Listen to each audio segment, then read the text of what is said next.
herba itu kalau dikatakan aman 100% untuk semua orang, tidak bisa dikatakan begitu. Karena apa? Herba itu dibuat, kemudian diminum, disesuaikan dengan penyakitnya.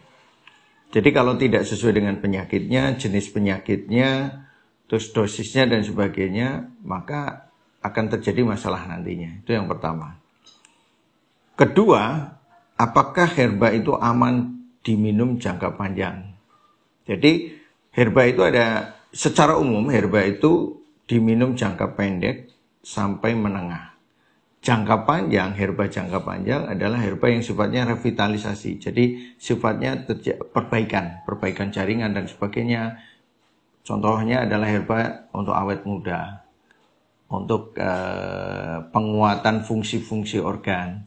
Dan itu biasanya tidak satu jenis herba saja, tapi kumpulan berapa jenis herba supaya sifatnya menjadi di tengah. Nah, sifat di tengah ini akan membuat dia tidak terlalu kering, tidak terlalu lembab, tidak terlalu basah, tidak terlalu panas. Sehingga dia posisinya di tengah-tengah. Sebenarnya ini pun juga menyesuaikan dengan kondisi sifat dan karakter tubuh manusia, tapi secara prinsip begitu.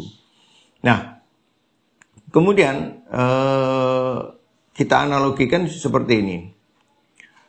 Yang boleh dimakan atau kita makan harian terutama adalah bahan makanan pokok yang utama. Contoh ya, karbohidrat itu tiap hari kita makan boleh, nggak ada masalah. Dari dulu sampai sekarang tiap hari kita makan nasi, dari kecil sampai dewasa nggak ada masalah. Tapi kalau sayuran ini nggak bisa. Misalnya kita tiap hari bayam, dari kecil sampai tua bayam terus, nggak bisa.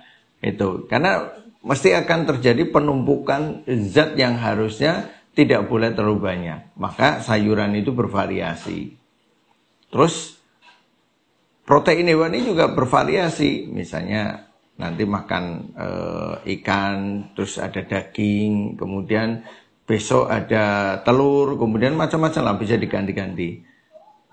Jadi variasi ini dibutuhkan supaya tidak terjadi kelebihan sesuatu, atau kemudian kalau tidak dimakan menjadi kekurangan. Nah, tapi ada yang harus dibutuhkan, harus ada setiap saat. Nah, kalau protein hewani itu jenisnya kan macam-macam. Jadi penggunaannya juga bisa harian, tapi jenisnya nanti dirubah-rubah. Nah, sayuran juga penggunaannya sama seperti daging tadi. Jadi jenisnya dirubah-rubah supaya kebutuhan gizi kita juga terpenuhi dengan komplit. Nah, herba sama. Herba apalagi? Herba itu bukan makanan pokok. Karena herba bukan makanan pokok, maka penggunaannya juga disesuaikan kebutuhan.